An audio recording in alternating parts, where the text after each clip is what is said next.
hari esok Pertiwi Jaya bergandengan tangan untuk meraih ridho Allah. Buatlah negeri ini selalu tersenyum, bahagia dan sejahtera. Dalam cintanya tiada lagi resah, tiada lagi duka lara. Negeri indah Indonesia memanggil namamu, menyapa nuranimu. Negeri indah Indonesia menanti hadirmu, rindukan karyamu. Sisihkan dengan baju, panjangkan asa, ukirlah hari esok Pertiwi Jaya bergandengan tangan untuk meraih ridho Allah. Buatlah negeri ini selalu tersenyum, bahagia dan sejahtera. Dalam cintanya tiada lagi resah, tiada lagi duka lara.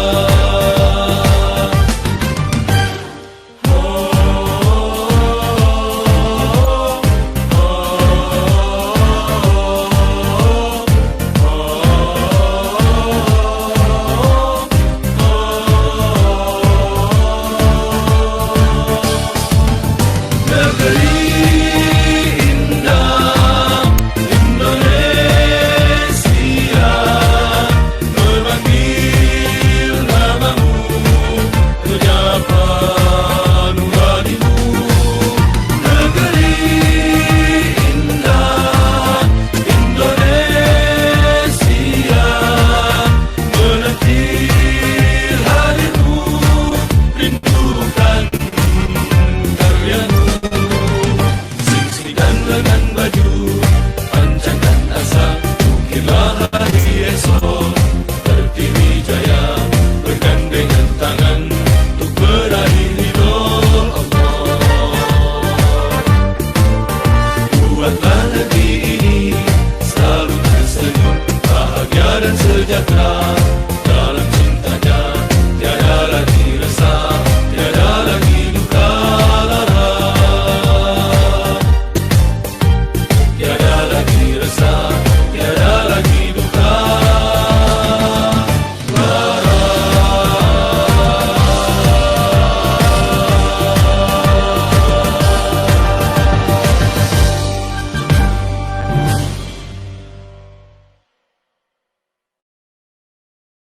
Baik teman-teman sekalian, ya sebuah lagu yang memberikan semangat ya. Tadi ada Bu Ina nanya, nih judulnya apa katanya, karena ingin di-download Bu Ina ya. Nanti akan saya kirimkan ya di meeting kita selanjutnya, karena saya mau meeting sama Bu Ina, nanti saya bawain ya kopiannya ya. Baik. Hari Bapak Ibu Rabu sekalian. ya, jangan lupa. Ya siap Bu Ina, mantap. Mantap. Siap. Nah selanjutnya saya akan memperkenalkan sahabat saya. Ya, luar biasa nih sahabatnya Pak Syahril juga ya. Beliau Pak Syahril dengan Pak Agung ini salah satu ya dua sahabat ya dari berangkat ke Jerman ya. Jadi setelah lulus SMA, beliau ini diterima di dapat beasiswa Pak Habibie. Jadi Pak Agung dan Pak Syahril mendirikan Excellence ini memang idenya dari awal ya, awal sekali. Nah, kemudian Pak Agung dan Pak Syahril berangkat ke Jerman. Ketika pulang Jerman dengan banyak pengalaman, akhirnya membangun Excellence Group. Ya, di Excellence Group itu, ya foundernya ada Pak Agung dan Pak Syahril.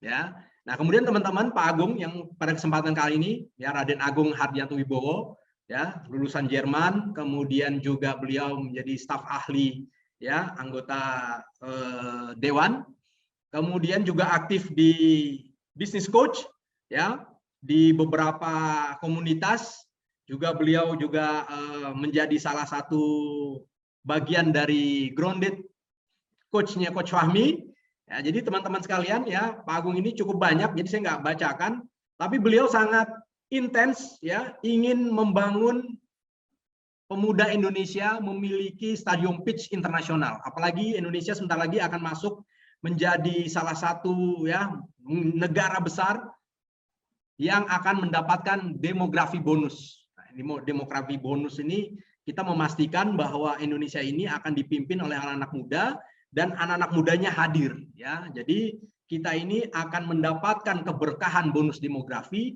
jika kita mempersiapkan anak-anak muda Indonesia mulai hari ini dengan sebaik-baiknya seperti yang tadi disampaikan oleh guru kita sebelumnya, Dr. Coach Fahmi dan Coach Safi Effendi. Ya, saya tidak ingin berlama-lama. Saya ingin semua yang hadir memberikan aplaus yang meriah kepada Coach Agung Hardianto Wibowo untuk segera masuk ke sesi ketiga.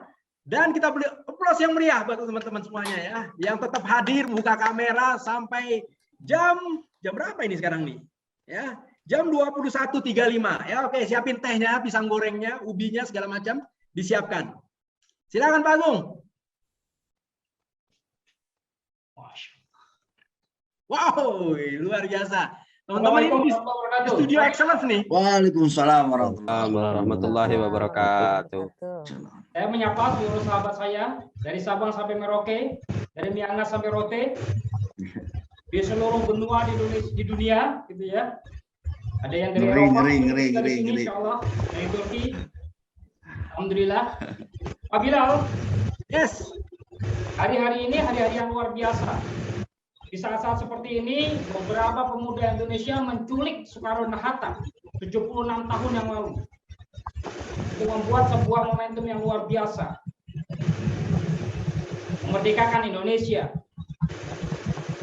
Kita gunakan momentum ini 2 hari sebelum 17 Agustus, hari kemerdekaan kita, untuk menyemangati bangsa Indonesia, menyemangati generasi muda Indonesia, menyemangati pemilik bonus demografi Indonesia, memberikan kepada mereka briefing tentang leadership, apa kepemimpinan yang harus diambil oleh mereka, yang harus mereka kerjakan untuk hari-hari ke depan.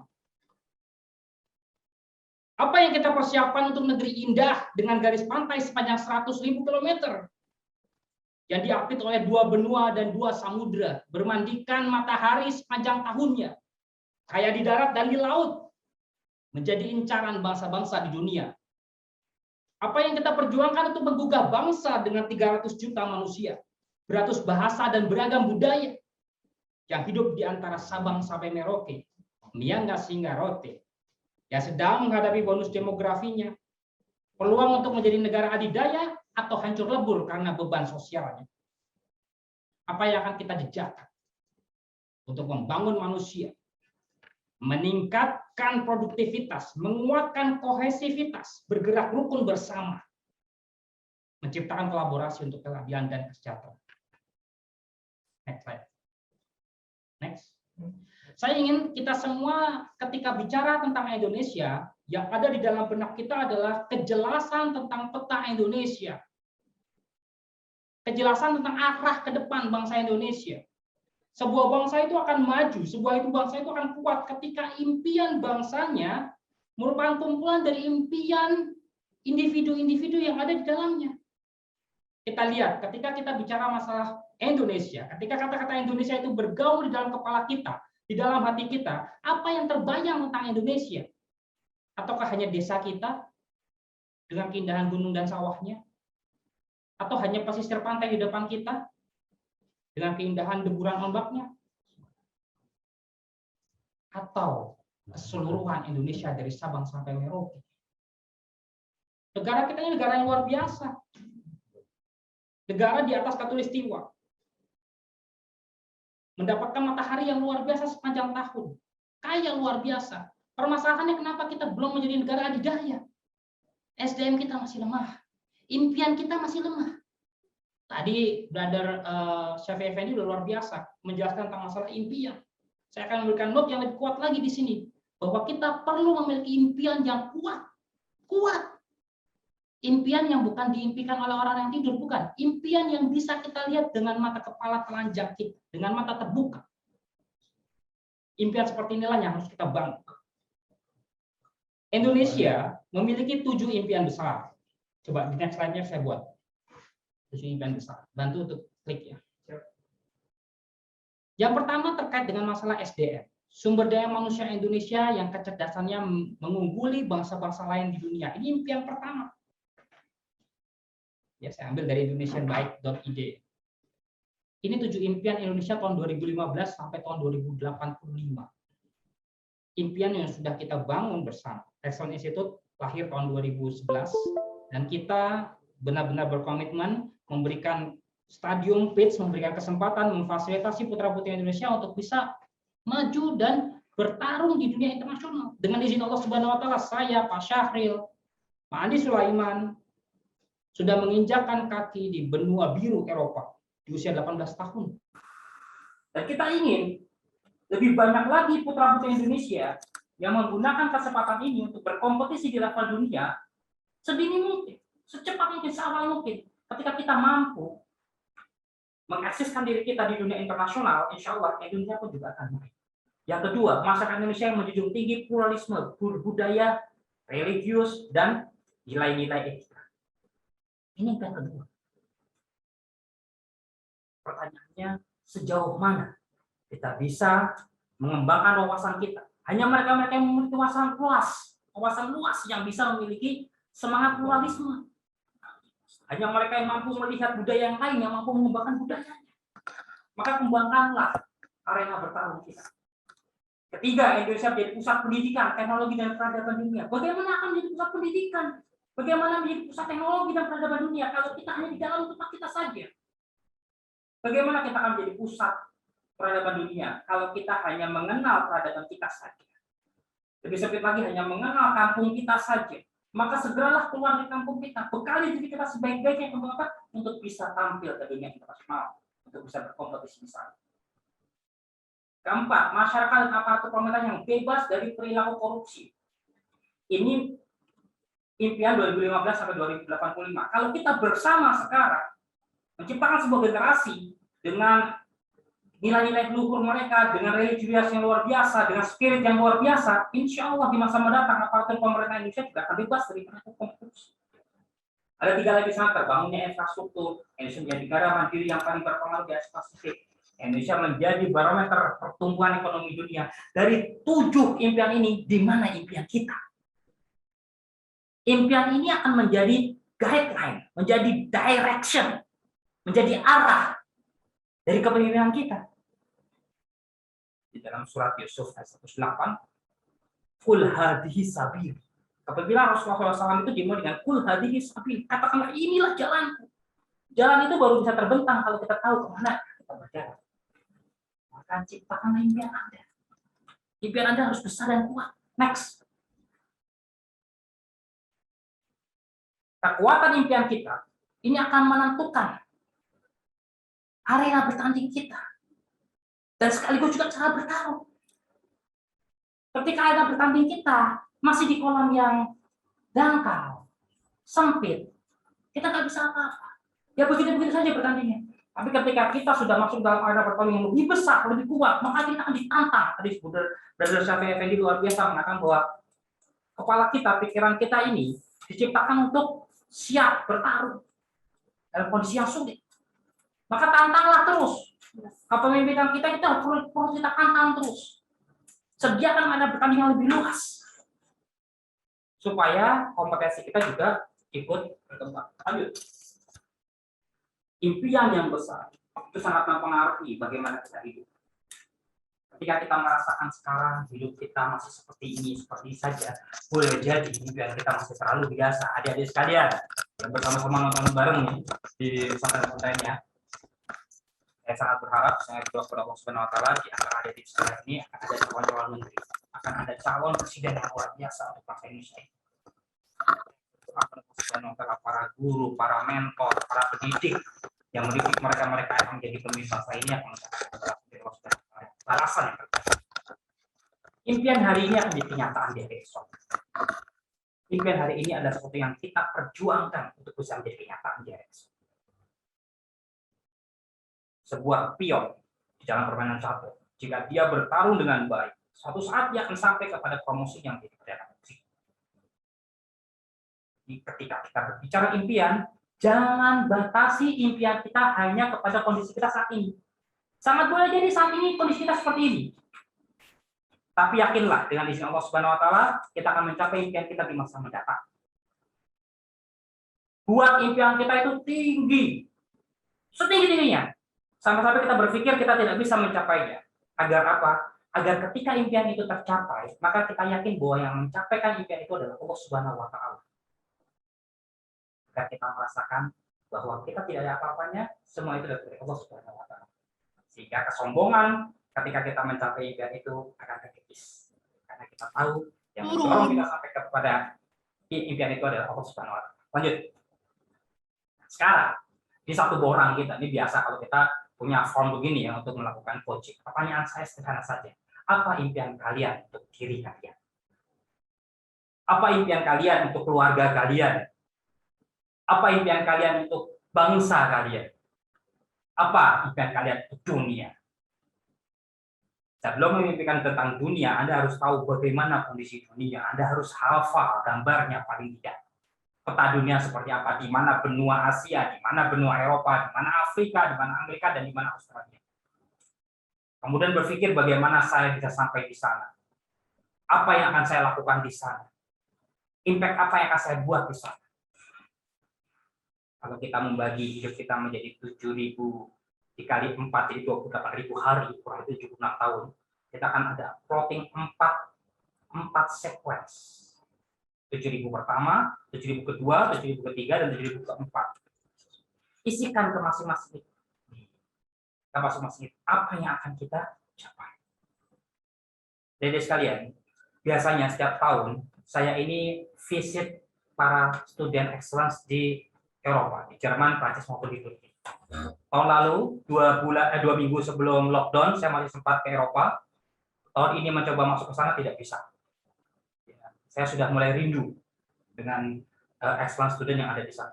Biasanya kita melakukan pertemuan dan saya biasanya memberikan briefing tentang industrial leadership seperti ini. Karena tidak mau kita berangkat ke sana, mudah-mudahan paling tidak setidaknya ini bisa menjadi pengganti untuk pertemuan-pertemuan kita. Saya lanjutkan, ini masalah update tentang Indonesia. Kondisinya seperti sekarang. Tapi impian kita harus tetap kuat. Ketika kita memimpikan Indonesia, maka kita ada di dalamnya. Ketika Indonesia akan menjadi besar dan kuat, kita pun juga akan menjadi besar dan kuat. Next. Ketika kita sudah punya impian, kita harus mulai mengukurnya. Berapa jauh impian kita itu dengan kondisi sekarang kita. Kita lihat bagaimana kondisi kita sekarang. Anda harus punya baseline. Anda harus punya kondisi sekarang kita ukur. Berapa jauh dari impian kita. Bagaimana mengukur baseline? Kita lihat apa yang melingkupi kondisi kita sekitar kita sekarang. Bagaimana tantangan yang ada.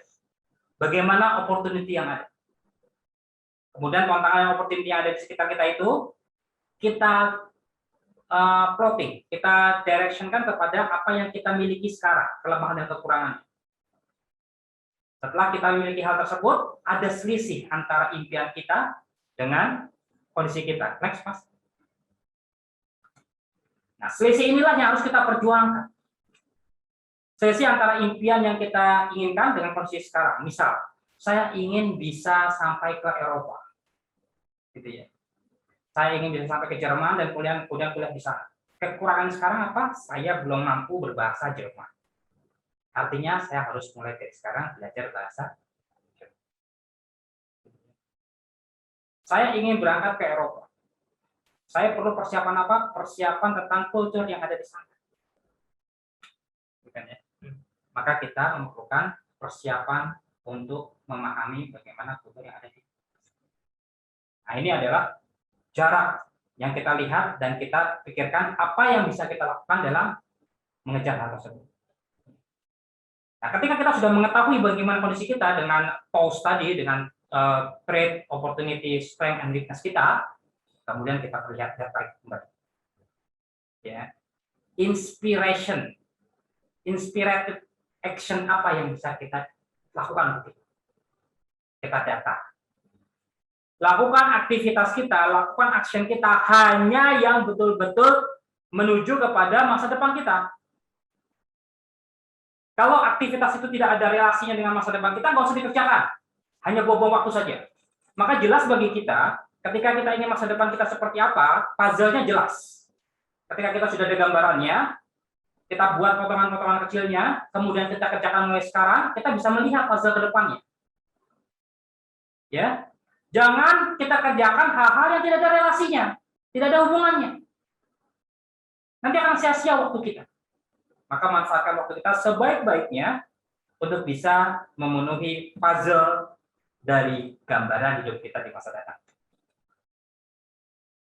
Nah, ketika kita mengerjakan aktivitas kita, sangat boleh jadi kita kekurangan sumber daya.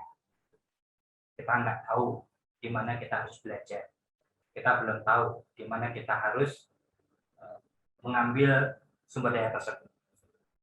Maka perlu bagi kita untuk mulai mencari support, get support. Jadi mencari supportnya. Supportnya dari mana? Dari sekeliling kita. Maka mereka-mereka yang sukses dalam kepemimpinan, yang pertama pasti mereka punya mentor, pasti mereka punya guru. Setiap pemimpin yang sukses pasti punya guru.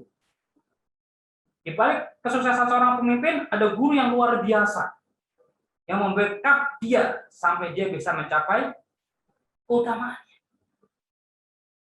Selain memiliki mentor, masukilah sebuah komunitas yang kuat, komunitas yang baik, yang bisa menguatkan aktivitas kita mencapai impian kita. Dan yang ketiga, yang terpenting adalah get networking. Ya, tadi sudah diceritakan oleh Syafi'i Effendi, pentingnya kita punya network yang kuat. Networknya jangan hanya skala dusun atau desa kita, atau hanya kota kita, atau hanya kabupaten kita perluas se-Indonesia, kita perluas sedunia. Terima kasih. Kita akan diskusikan selanjutnya apa itu kepemimpinan buat generasi muda ke depan. Silakan Pak Bilal. Assalamualaikum warahmatullahi wabarakatuh. Waalaikumsalam warahmatullahi wabarakatuh. Terima kasih Pak Agung. Ya, teman-teman sekalian, ya tadi ada beberapa slide yang tidak muncul, tapi insya Allah nanti kita akan sharekan kepada teman-teman. Ya, beberapa slide yang dijelaskan oleh Pak Agung, yaitu tentang bibik. Ya, silakan bagi teman-teman yang ingin ada pertanyaan. Ya, tadi luar biasa Pak Agung sudah menyampaikan.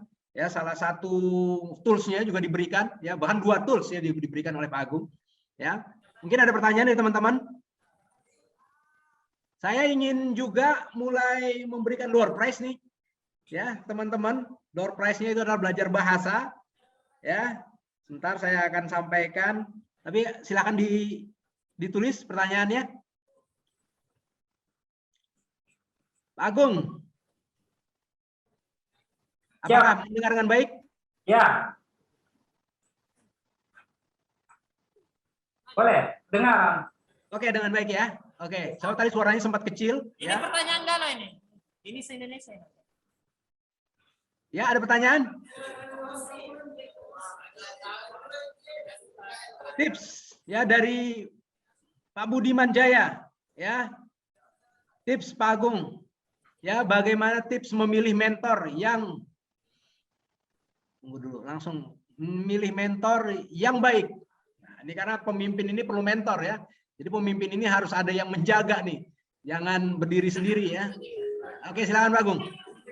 Baik, tips yang pertama adalah mentor itu harus memiliki intention yang baik. Kita lihat dari bagaimana dia bisa menceritakan tentang intention dia.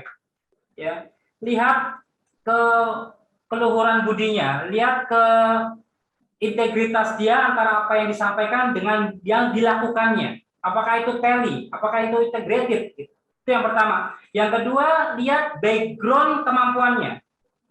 Ya, yang pertama adalah perhatikan bagaimana spiritualnya, bagaimana kedekatan dia dengan Tuhannya. Kemudian yang kedua, lihat background kapasitas kemampuannya, ya. Dan yang ketiga, perhatikan setelah hubungan Allah Subhanahu wa taala, kemudian adalah keterampilannya. Yang ketiga, perhatikan pengalamannya. Apakah dia memiliki pengalaman yang related dengan yang diperlukan oleh kita? Ya, jadi setelah hubungan dengan Allah Subhanahu wa taala, setelah kemampuan dan keterampilannya atau kompetensinya, yang ketiga adalah pengalaman. Dan keempat yang terpenting adalah bagaimana networking yang dimiliki.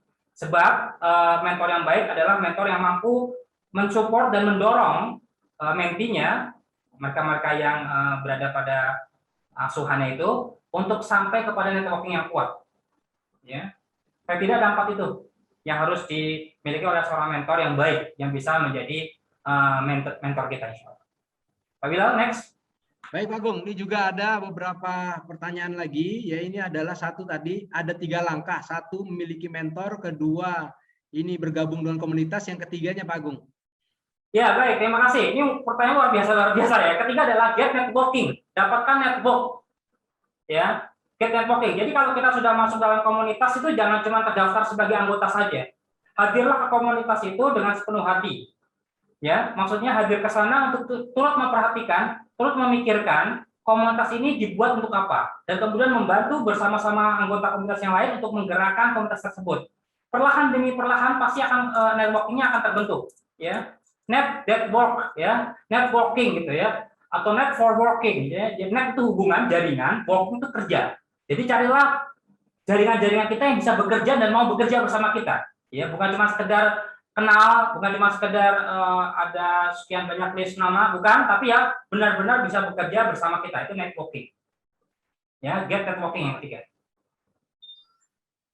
Kemudian pertanyaan selanjutnya nih dari sahabat terdekat, bagaimana tetap mengakomodir semua sumber daya bangsa jika terasa ada yang memperlambat, malah menghentikan atau memundurkan, Pak Agung? Ya, temukan terus caranya. Itulah kepemimpinannya.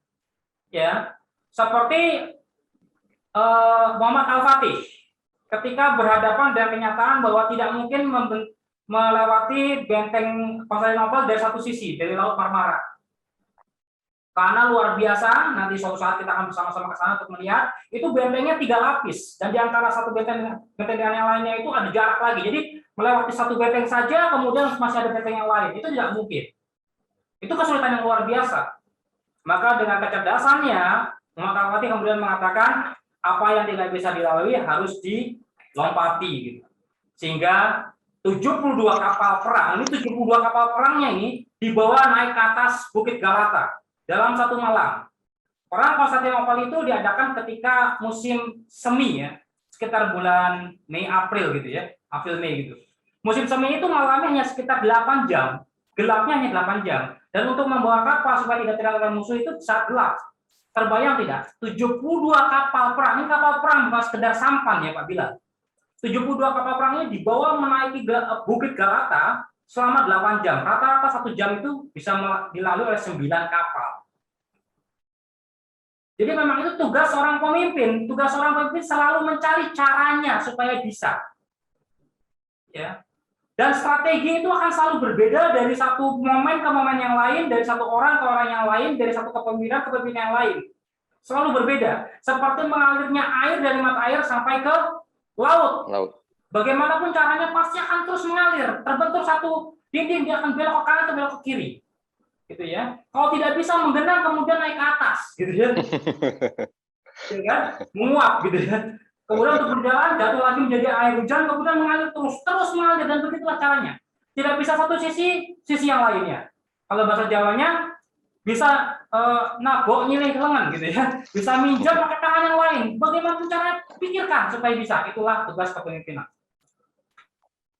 Luar biasa ya, tugas kepemimpinan. Hari ini kita bicara tentang memimpin, kepemimpinan, dan membangun pemimpin muda. Pak Agung, selanjutnya nih dari Bu Elfrina. Wah, luar biasa Bu Elfrina nih hari ini harus dapat ini nih, harus dapat. Masya Allah Bu Elfrina. Assalamualaikum Bu Elfrina. Harus dapat door prize nih. Coach. Bagaimana syarat kolaborasi yang bagus agar tidak mudah pecah kongsi? Wah, ini pertanyaan klasik ini Bang. Iya. Kolaborasi itu harus dibuat pertama dengan niat yang sama, niat yang baik. Ya, supaya tidak mudah pecah kongsi. Ya, perlu digarisbawahi di sini, pecah kongsi itu adalah salah satu alternatif untuk mempertahankan perjalanan. Itu ya. Tapi itu ada alternatif terakhir. Ya. Bagaimana mempertahankan supaya kolaborasi itu tidak pecah kongsi? Yang pertama adalah kesamaan tujuan. Tujuannya harus sama dong. Kalau tidak, berarti ada yang merasa sudah cukup saya sampai di sini, saya berhenti di sini. Betul kan? Tapi kalau sama-sama tujuan, dia akan berusaha bertahan sampai tujuan kita tercapai. atau qadar Allah yang menghentikan kita untuk terus sampai kepada tujuan kita. Pertama adalah kesamaan tujuan. Betul kan? Yang kedua adalah komunikasi yang efektif, komunikasi yang baik antara orang-orang yang ada di dalam kolaborasi tersebut. Mereka bisa berkomunikasi dengan baik. Jadi setelah mengetahui niatnya, tujuannya adalah kolaborasi itu berdasarkan komunikasi yang baik. Yang ketiga ada kejelasan tentang pembagian tugas. Siapa melakukan apa, dan kejelasan untuk menghitungnya, mengukurnya. Apakah tugas itu telah terlaksana atau tidak. Dan keempat yang paling penting adalah menyiapkan ruang untuk memahami. Jadi kolaborasinya, kebersamaannya itu jauh lebih penting daripada ego sektoral. Ya. Perhatikan bagaimana seorang suami yang harus ngalah dengan istrinya misalnya. Ya kan? Mendengarkan, oh ya oke. Selama ruang lingkupnya masih ruang lingkup berkolaborasi, ide seperti apapun bisa diterima. Gitu ya. Lebih baik ide yang tidak brilian tapi diterima oleh semua pihak daripada ide brilian tapi merusak kolaborasi. Yang pertama tadi, jangan lupa tujuannya masih sama. Yang kedua, komunikasinya baik, efektif, gitu ya. Yang ketiga, adanya pembagian tugas yang jelas. Dan yang keempat, adanya alat ukur.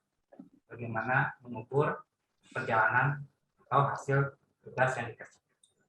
Mungkin itu Bu Elvina. Kalau kurang lagi kita bisa diskusikan lagi di kantor saya. Silakan. Ya, pertanyaannya makin banyak nih, makin malam makin banyak ya. Tapi mungkin kita akan batasi ya karena waktunya sudah lumayan Pak Bilal, ada dari coach itu dari Dev Rizal tuh.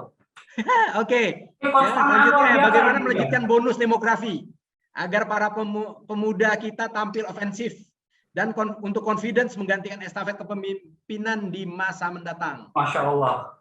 Masya Allah. Luar biasa. Luar biasa. Kita bisa berkolaborasi dengan beliau. Ya, jagoan panah ini. Adanya juga coach panah juga ya. Insya Allah. Coach Dev Rizal, saya tertarik dengan pertanyaan Anda tentang bagaimana melejitkan bonus demografi. Ya, yang paling utama adalah bagaimana kita bisa menghadirkan pendidikan yang lebih baik kepada masyarakat kita. Pendidikan. Jadi bukan hanya sekedar belajar, tapi pendidikan yang baik. Ya. Bangsa ini harus mendapatkan kesempatan akses kepada pendidikan yang lebih banyak. Kita merdeka dan berdaulat. Merdeka itu bebas, berdaulat itu memiliki akses yang sama terhadap resource-resource yang ada. Sekarang kita usahakan bersama bagaimana caranya supaya lebih banyak lagi orang Indonesia ini memiliki atau merasakan pendidikan yang baik, pendidikan yang bermutu. Ya. Kita bangun PKBM yang lebih banyak lagi se-Indonesia. Kita tingkatkan kualitas PKBM yang ada, pusat kegiatan belajar masyarakat yang ada. Ya. Dengan adanya WiFi, dengan adanya online, sekarang memungkinkan orang-orang hebat di Jawa, orang hebat di Sumatera, Kalimantan, Sulawesi, dan dimanapun saling berbagi. Dan ini harus dipercepat. Ya, nggak boleh lambat-lambat lagi, karena menjelang tahun 2030 nanti, 60-70% bangsa Indonesia ini populasinya itu adalah generasi tenaga kerja produktif, ya, generasi produktif. Artinya apa? Akan ada sekitar 210 juta mereka yang ada di level produktif. Ini banyak sekali Pak Bilal, 210 juta. Dia akan menjadi soko guru kemajuan bangsa yang luar biasa, tapi pada saat yang bersamaan akan menjadi ancaman bencana yang luar biasa, bencana sosial yang luar biasa kalau kita tidak menyiapkan pendidikan yang baik buat mereka dan arena bertarung mereka. Ya. Kualitas pekerja masih dipertanyakan sekarang. Kalau kualitas pekerja kita masih seperti ini saja tanpa pendidikan, keterampilan maupun kompetensi mereka yang meningkat, gitu ya, mereka akan mudah digantikan oleh artificial intelligence. Semakin banyak pengangguran yang akan menjadi beban dari sosial nanti di masa datang. Kita berpacu dengan waktu, tidak lama lagi. Ya, 2030 tidak lama lagi. Ayo kita sama-sama bergandengan tangan, siapapun, dimanapun, levelnya apapun, kita bisa memberikan ruang untuk produktivitas kita, untuk produktivitas generasi kita ini menjadi lebih baik di masa datang. Bila Coach Dev Rizal, terima kasih. Terima kasih Pak Agung ya untuk jawabannya, teman-teman sekalian. Pak Agung, mantap. Wah, luar biasa dari Aceh nih. Teman-teman silahkan kirimkan pertanyaan-pertanyaannya. Ya, tidak semua pertanyaannya bisa dijelaskan pada malam hari ini. Kita akan share nanti pertanyaan-pertanyaan Bapak, Ibu, teman-teman semua ke dalam grup WhatsApp. Yang belum tergabung nanti akan dimasukkan ke panitia. Ya, silahkan perbanyak pertanyaan-pertanyaannya. Nanti kita akan belajar lagi di grup WhatsApp karena tidak semuanya bisa dijawab. Begitu juga pertanyaan untuk Coach Fahmi, Bang Syafi Effendi, dan Coach Agung. Teman-teman sekalian, ya Pak Agung jangan kemana-mana, ya karena saya ingin memberikan hadiah pada malam hari ini bagi teman-teman semua yang hadir pada kesempatan kali ini untuk belajar bahasa Jerman, ya dari Pak Syahril. Ini hadiahnya dari Pak Syahril dan timnya. Makasih Pak Syahril. Ya, pertanyaannya beliau adalah nomor 1, Ibu, sekarang di chat ya, dalam kolom chat ini. Ya, kota mana yang menjadi ibu kota Jerman sebelum dipindahkan ke Berlin? Sekarang, sebelum Berlin, itu ibu kota Jerman Barat itu di mana? Saya tahu. Bonn. Di Bonn, Silakan ditulis. Ya, silakan ditulis. Pokoknya banget ya tahu. Ya. Oke, pertanyaan kedua, Bu, tolong Bu Siti, tolong siap-siap Bu, dipilih ya. Tahun berapa tim Jerman, sepak bola Jerman terakhir kali juara dunia? Langsung dicat langsung ya, teman-teman sekalian. Jerman yang ketiga apa? Yang paling cepat ini ya. Dan yang ketiga, sebutkan 4 negara bagian di Jerman. Ya, ada 16 tempat ya yang teman-teman nanti akan dapatkan dan dihubungi oleh panitia, teman-teman sekalian. Ya, oke, silahkan ya, Bu Siti, Pak Doni, mohon dicatat siapa saja pemenangnya ya saat pertanyaan tadi. Ya, kota mana yang menjadi ibu kota Jerman Barat sebelum ke Berlin? Kemudian tahun berapa tim kesebelasan Jerman juara dan sebutkan 4 negara bagian di Jerman. Teman-teman sekalian ya, sambil dicatat sambil ditulis. Ya, saya mengucapkan terima kasih sudah hadir di kesempatan hari ini, sangat luar biasa. Kita mendapatkan materi-materi semangat dari Coach Agung ya, pemateri ketiga sebagai tuan rumah. Terus kemudian ada pembicara muda kita ya, Bang Syafi Effendi yang selalu mobile ke sana kemari. Ntar besok-besok tiba-tiba muncul di depan Excellence. Ya, begitu tuh beliau tuh ya, tiba-tiba diketok, "Bang, saya nyampe nih," gitu loh. Terus kemudian ada guru kita ya, Coach Fahmi. Ya, sayang sekali beliau waktunya sangat terbatas ya. Insya Allah nanti kita akan buatkan sesinya khusus, Coach Agung khusus, Syafi Effendi khusus, Coach Fahmi khusus ya. Dan selanjutnya juga ada ya coach-coach lain ya. Kemarin kita udah menjadwalkan ya, kita terus belajar melatih kepemimpinan kita. Terus kemudian kita juga punya banyak anak laki-laki, anak-anak perempuan yang harus ya, yang tadinya jadi banyak rebahan karena banyak online ya, banyak makan, banyak online. Nah, insya Allah kita mulai mempraktekkan bagi teman-teman mahasiswa yang saat ini sedang belajar, terus kemudian juga dari SMA, MA, Putri yang sedang nonton nobar, selalu bersemangat teman-teman sekalian. Saya mengucapkan terima kasih kepada tim saya. Ya, sayang sekali timnya nggak bisa ditampilkan nih, mereka yang sudah sibuk menyiapkan pada minggu malam hari ini. Dan insya Allah kita akan buat lagi insya Allah di bulan depan. Ya, bersama narasumber yang sangat dahsyat, dan Bapak Ibu mohon bergabung di grup kita. Jangan lupa like and share ya informasi-informasi dari Yayasan Pendidikan Yayasan Excellence Indonesia ya, karena kita akan buat event-event yang lebih dahsyat ya. Mengucapkan terima kasih ya. Mohon lagu penyemangat Bang, mohon lagu penyemangat kita mana nih? Kita nyanyi sama-sama.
Wow, luar biasa.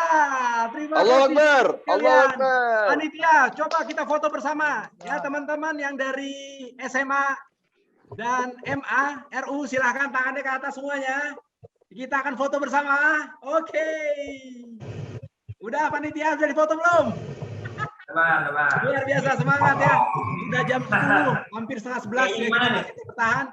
Terima kasih saya mengucapkan kepada Bang Tefun Syah Aceh, Ibu Arum dari Cilacap, Wah, ada Aceh ya? Maulana Bogor, Pak Syaril ya di Jakarta, Roy Martin, ada bintang kita hari ini, ada Farid Budianto Magelang, Ada Mbak Yasmin tuh. Pak Hilman Syah Bogor, Pak Thomas Buda Nasution, Ibu Nelvita Nova, Edi Mulyoto, aduh banyak sekali ya.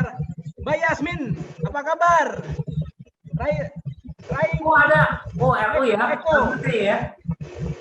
Pak Dedi Pontri, Muhammad Yadi Sabil, Ibu Ina, thank you Ibu Ina, kita meeting besok ya Bu Ina. Assalamualaikum Pak Agung. Pak Nurdin, Pak Rahman, terima kasih. Masya Teman-teman sekalian, Allah. Ada Mas Majatov tuh Lampung. Mas ya, difoto Agung. dulu, difoto Bang. Mas Agung. Ya. Ada Ustadz dulu, Bang. Ada Ustadz kita dari Kalimantan Tengah, Bang, Pak Amanto Surya. Halo Pak Amanto. Insya Allah. Ustaz Amanto ada. Kita ke sana.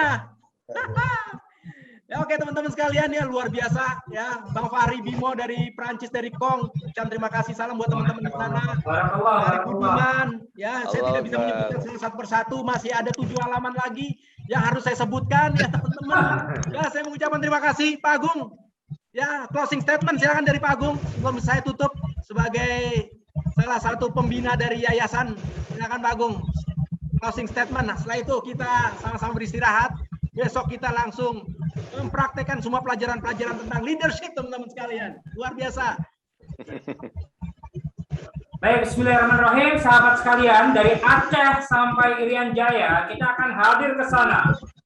Kita akan hadir, insya Allah sama-sama kita akan membangun bangsa Indonesia ini. Ya, bergandengan tangan seluruh lembaga pendidikan, seluruh lembaga keterampilan, yang semua memiliki cita-cita bersama untuk membangun Indonesia, kita akan berkolaborasi insya Allah dengan izin Allah Subhanahu Wa Taala. Terima kasih Pak Bilal dan seluruh panitia yang ada. Mudah-mudahan berkah, dan kepada teman-teman sekalian, nantikan kelanjutan dari program ini insya Allah akan terus ada dari kita. Seperti Pak Bilal tadi sampaikan, kita akan terus menghadirkan sharing dan kolaborasi kita. Terima kasih. Assalamualaikum warahmatullahi wabarakatuh. Merdeka! Waalaikumsalam. Merdeka. Waalaikumsalam. Waalaikumsalam warahmatullahi wabarakatuh. Terima kasih. teman-teman sekalian. Alhamdulillahirabbil alamin. Kita tutup dengan Izin lift. Assalamualaikum. Subhanakallahumma wa bihamdika astaghfiruka wa atubu ilaik. Alhamdulillahirabbil merdeka, merdeka, merdeka. Merdeka, merdeka. Merdeka dari Afif. Penuh berkah dan bahagia buat keluarga besar. Teman-teman sekalian yang hadir di sini. Amin. Sampai Amin. jumpa. Amin. Silakan. Amin. Merdeka, merdeka. Sampai jumpa. Terima kasih. Oke. Luar biasa malam ini, luar biasa. Masya Allah. Terima kasih Allah. Terima kasih Allah. Allahu Akbar. Allahu Akbar. Salawat dari manajer Messi Pak Bilal. Oke. Bang Roy Martin. Ini dia salah satu bintang kita ya, salah satu bintang kita nih. Lagi nggak syuting hari ini.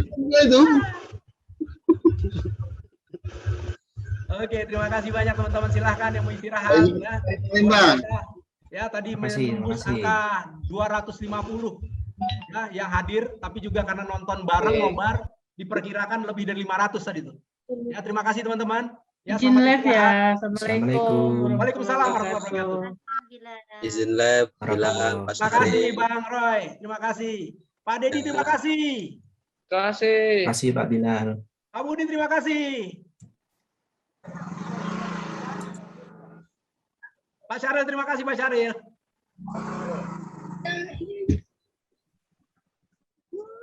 Tapi belum mute loh. Ngopi.